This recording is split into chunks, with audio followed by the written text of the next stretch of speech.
Como foi o relacionamento de Deus com os homens depois do pecado de Adão? Lembra? Adão falava com Deus face a face na viração da tarde. Toda tarde, quando ia virar, Deus ia falar com Adão, Deus tinha um encontro, olha que coisa maravilhosa. Lá no paraíso que Deus criou e colocou o homem para cuidar e administrar, Deus tinha o prazer, Deus tinha a alegria de estar com o homem toda tarde para conversar com ele. Olha que coisa maravilhosa, meu amigo, minha amiga. Mas Adão comete um pecado, Adão erra, Adão peca, desobedece. E ele sofre a morte espiritual, porque Deus falou: no dia que comer, certamente morrerá. Adão morreu, não fisicamente. Adão continuou vivo, humanamente falando, mas espiritualmente o elo que ele tinha com Deus foi quebrado. Porque ele teve medo. Agora o homem está com medo de entrar na presença de Deus. O homem que tinha alegria, o homem que tinha o prazer, o homem que tinha a satisfação de estar na presença de Deus toda a viração da tarde, que conversava, que contava, que falava planos e projetos para Deus, agora está com medo, apavorado, a ponto de se esconder de Deus quando ouviu a voz de Deus. Olha só que reviravolta. De uma hora para outra isso acontece porque o elo é quebrado.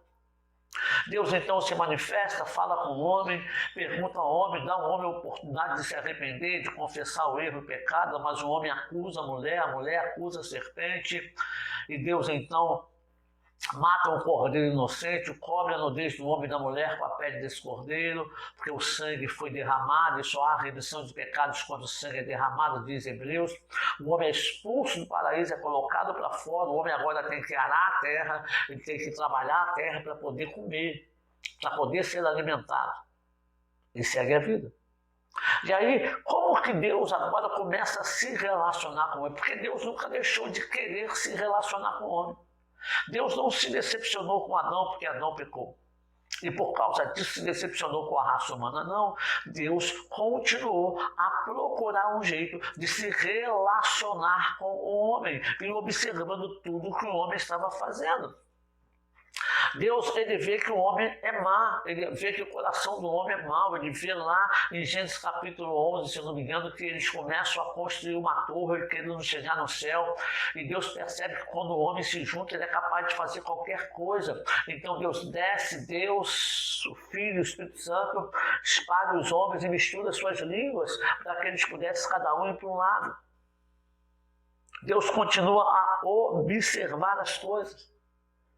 A Bíblia vai dizer, quando Deus fala de Noé, porque qual foi o relacionamento de Deus com os homens? Os homens começam a se relacionar com Deus através de altares que são levantados. Eles começam e continuam reconhecendo a ação poderosa de Deus, continuam reconhecendo que existe um Deus poderoso, tremendo, grandioso e maravilhoso, e eles começam a se relacionar com Deus através de levantarem altares de marcos na sua vida. A Bíblia vai dizer, amado, que Deus achou graça em Noé. Deus achou graça em Noé. Quando Deus estava para destruir a raça humana, porque o coração do homem era mau, ele estava se corrompendo, se pervertendo.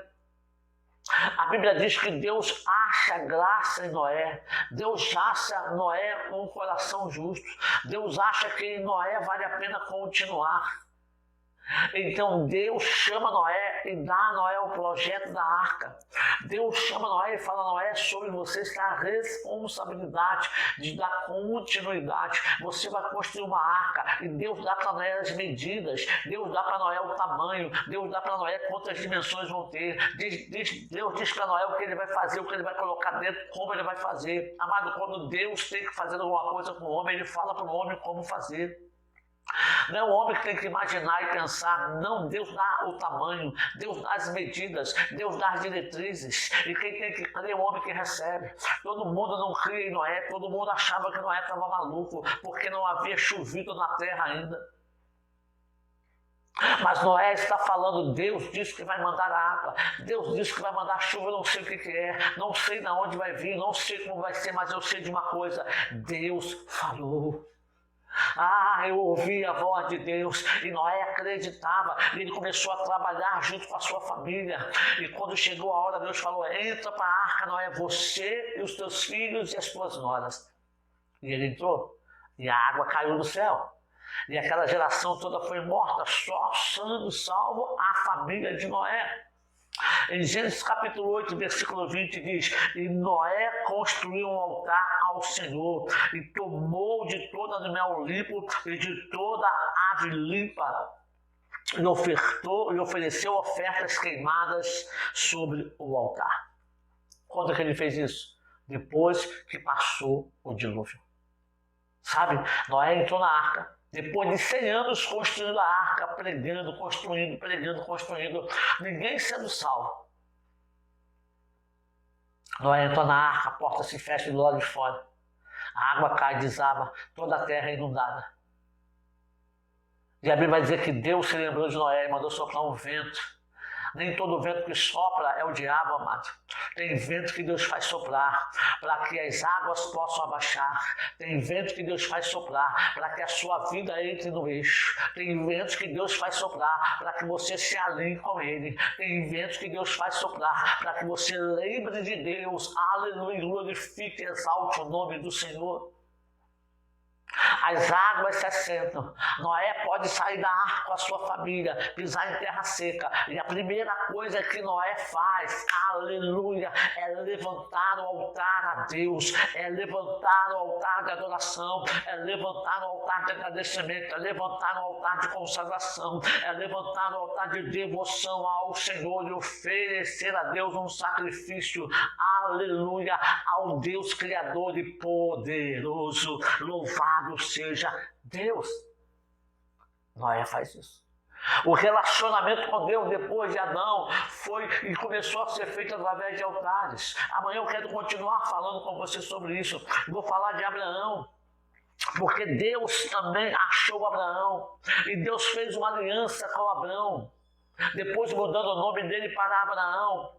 E Abraão, meu amado, ele levantou 4 altares na sua caminhada, e cada altar tem um significado. São altares que eu e você precisamos levantar na nossa caminhada, na nossa trajetória com Deus, para edificar a nossa vida com o Senhor. E esses altares são independentemente dos locais que nós estamos, dos templos feitos por mão de homem que nós vamos consagrar. Não é aquele altar lá na frente que tem alguém pregando em cima de um púlpito. Aquilo é palco, não é altar. Quando nós estamos pregando, eu já falei muito isso é errado, venha no altar receber, aquilo ali não é um altar. Aquilo é um palco, é uma plataforma. O que é um palco, uma plataforma? É um lugar mais elevado, que faz você ter um destaque do povo embaixo. Já começa errado, porque as pessoas estão destacadas num palco mais alto, dando uma impressão de que elas são mais importantes do que quem está embaixo. Mas isso é um assunto para outro vídeo.